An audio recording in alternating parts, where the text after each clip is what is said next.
Guys आज ऐसी चीज़ आपको बताएंगे कि जो हर बच्चों से ये गलतियां होती है कि नेगेटिव मार्किंग से कैसे बचें। बहुत सारे बच्चों का कमेंट था कि कैसे इस जो नेगेटिव मार्किंग है इससे अपना पीछा कैसे छुड़ाएं। तो ये देखेंगे कि नेगेटिव मार्किंग से कैसे बचें। MCQ strategy for UPSC prelims, यानी कि स्कोर बढ़ाओ गलतियाँ घटाओ। तो ये गलतियाँ आपको घटाना है, कैसे घटाना है ये आपको देखना है। इस वीडियो में हम आपको बताएंगे। यानी कि क्या आप भी यूपीएससी प्रीलिम्स में नेगेटिव मार्किंग से परेशान हैं? हर बार लगता है कि जवाब सही होगा लेकिन कट जाता है नंबर आपका। तो आज मैं लाई हूँ आपके लिए टॉप 7 ट्रिक्स जिससे आप एमसीक्यू में गलतियां कम करेंगे और मार्क्स जो हैं आपके ज़्यादा आएंगे। वो क्या है 7 टिप्स। तो आइए देखते हैं क्या ट्रिक हैं। तो यहाँ देखते हैं जो आपके ट्रिक हैं ये हैं। पहला क्या ट्रिक होना चाहिए, तो जैसे कि आप क्या क्या वहाँ करते हैं। पहले तो आपको फर्स्ट नंबर पे करना है कि 100% स्कोर हो तभी मार्क करना है। यानी कि जैसे एक क्वेश्चन दिया है, 4 ऑप्शन दिया है, तो उसमें आपको अगर 100% श्योर है कि 4 में से ये वाला ऑप्शन है तो उसे ही टिक करें। पहली बार में आपको ये करना है। जैसे कि नीचे देखते हैं कि 100% में स्कोर क्या करना है, क्या मार्क करना है। तो अगर आप किसी प्रश्न का उत्तर पूरे विश्वास से जानते हैं तभी उसको टिक करें। ठीक है। गेसिंग वर्क इक्वल टू रिक्स। रिक्स है अगर आप गेस लगा रहे हो। देन सही क्या है इसमें, तो यहाँ पर सही है confidence equal to self score. ठीक है, ये यहाँ पर सही है। उसके साथ दूसरा पॉइंट आपका ये है कि एलिमिनेशन ट्रिक्स का इस्तेमाल कैसे करें। जो आप एलिमिनेशन करते हो उसका ट्रिक कैसे लगाएं आप। तो यहाँ देखते हैं कि विकल्पों को ध्यान से पढ़ें। यानी जो विकल्प हैं, यानी कि जो मैंने पहला लगाया तो 100% मुझे गारंटेड है कि यही सही है। दूसरी बार हम एलिमिनेशन का प्रयोग करेंगे। तो एलिमिनेशन का प्रयोग कब करेंगे, जिसमें विकल्प को ध्यान से पढ़ेंगे। नहीं पता है तो विकल्प को बहुत ध्यान से पढ़ना है। दूसरा आपको गलती ये नहीं करना है कि जो साफ गलत हैं उन्हें हटा दीजिए। यानी कि क्या करना है आपको, दूसरे में जो साफ गलत है उन्हें हटा दें। और देन उसके बाद अब 2 ऑप्शन बचे होंगे आपके पास, जिसमें से आपको क्या करना है, स्ट्रॉन्ग लॉजिकल चुने दोनों में से कि हाँ ये हो सकता है। 2 जो ऑप्शन में क्वेश्चन दिए होंगे उसमें से गेस करें। तीसरा आपका पॉइंट है कि एक्सट्रीम वर्ड से सावधान रहें। भाई इससे कैसे सावधान रहना है और ये क्या है, तो ये है कि जैसे कि मैं बता दे रही हूँ कि ऑलवेज नेवर ओनली नोन से आपको बचना है। ये ज़्यादातर मामलों में गलत होते हैं ऐसे शब्द। यूपीएससी में सवालों में एब्सोल्यूट स्टेटमेंट्स अक्सर टैप होते हैं, उसमें हमेशा टैप होते हैं।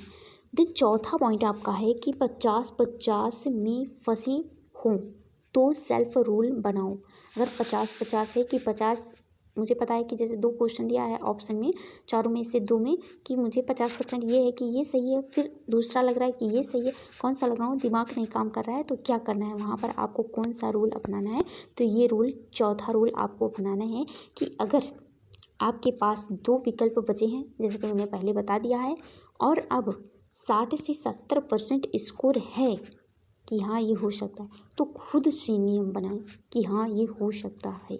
एक दिन में मैक्सिमम ज़्यादा से ज़्यादा 5 क्वेश्चन ही गेस पे लगाएं।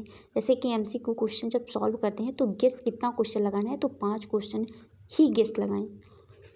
देन इसके बाद इससे कंट्रोल होगा रिक्स आपका कि हाँ इतना मुझे क्वेश्चन करना है और इसमें से इतना मेरा सही जा रहा है तो इतना ही लगाएं। ठीक है, ज़्यादा ना सोचें कि 100 क्वेश्चन लगा रहे हैं तो लगभग उसमें आप गेस ही लगा कर करें। जो आए उसे ही लगाएं और जो मैं जो ट्रिक बता रही हूँ इसी को ही फॉलो करें। यहाँ देखते हैं 5वां पॉइंट है कि सी सेट को निगलेक्ट मत करो।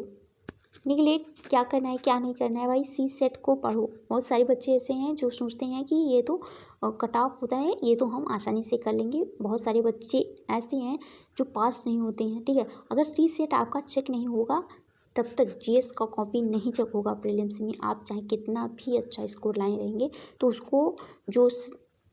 उसको चेक नहीं किया जाएगा। ठीक है, तो यहाँ इसके जो निगलेक्ट हैं इससे कैसे बचें। सी सेट में क्वालिफाई मार्क ज़रूरी होता है। ठीक है। डेली 60 मिनट सीसेट के क्वेश्चन को प्रैक्टिस करना है, यानी कि 1 घंटा प्रैक्टिस करना है आपको।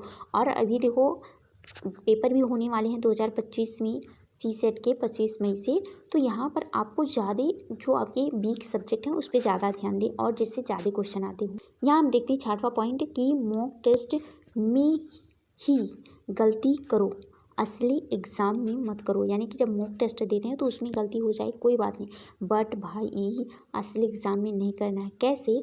जितना ज़्यादा मॉक टेस्ट दोगे उतना ज़्यादा सीखोगे। सबसे ज़्यादा मॉक टेस्ट दो और सबसे ज़्यादा सीख लो भाई।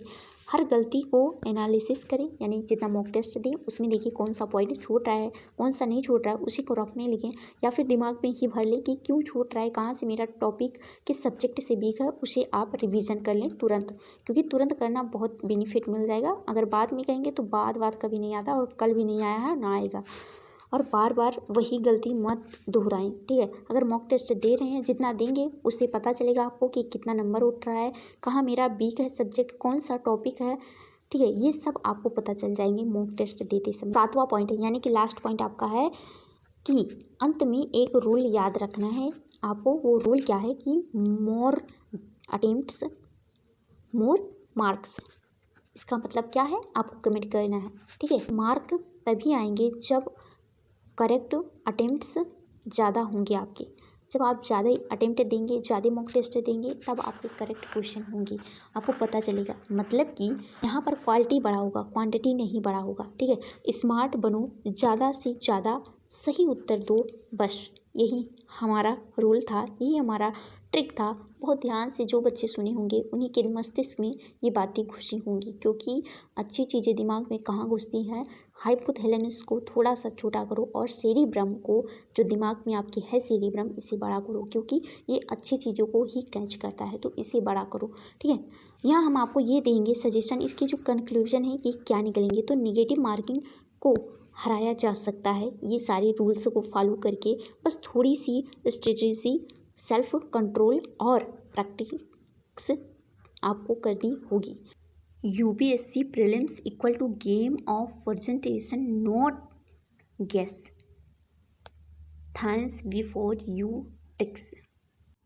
अगर आपको ये टिप्स पसंद आई हो तो वीडियो को लाइक और शेयर ज़रूर कीजिएगा। और हाँ, अगली वीडियो किस टॉपिक पे होनी चाहिए कमेंट में ज़रूर बताइएगा। और हाँ, अगर आपको बुक चाहिए एनसीईआरटी की, तो बुक आपको वीडियो के डिस्क्रिप्शन में इसका लिंक मिल जाएगा। सारी एनसीईआरटी का जो यूपीएससी के लिए बहुत ज़्यादा ज़रूरी है, चाहे वो जियोग्राफी हो, हिस्ट्री हो या फिर पॉलिटी, इसके साथ साथ चाहे ये इकोनॉमिक्स हो, इन सारी की एनसीईआरटी की बुक आपको मिल जाएगा। और ये भी बता देती हूँ कि हर टॉपर का यही कहना है कि पहले बेसिक बुक को पढ़ें, फिर उसके बाद स्टैंडर्ड बुक को पढ़ें। और हाँ, इसमें जो भी रूल्स आपको अच्छे लगे हों नीचे ज़रूर कमेंट कीजिएगा। और इसी तरह के वीडियो के साथ हम आपसे मिलते किसी नेक्स्ट वीडियो में। तब तक के लिए bye bye, tata, take care.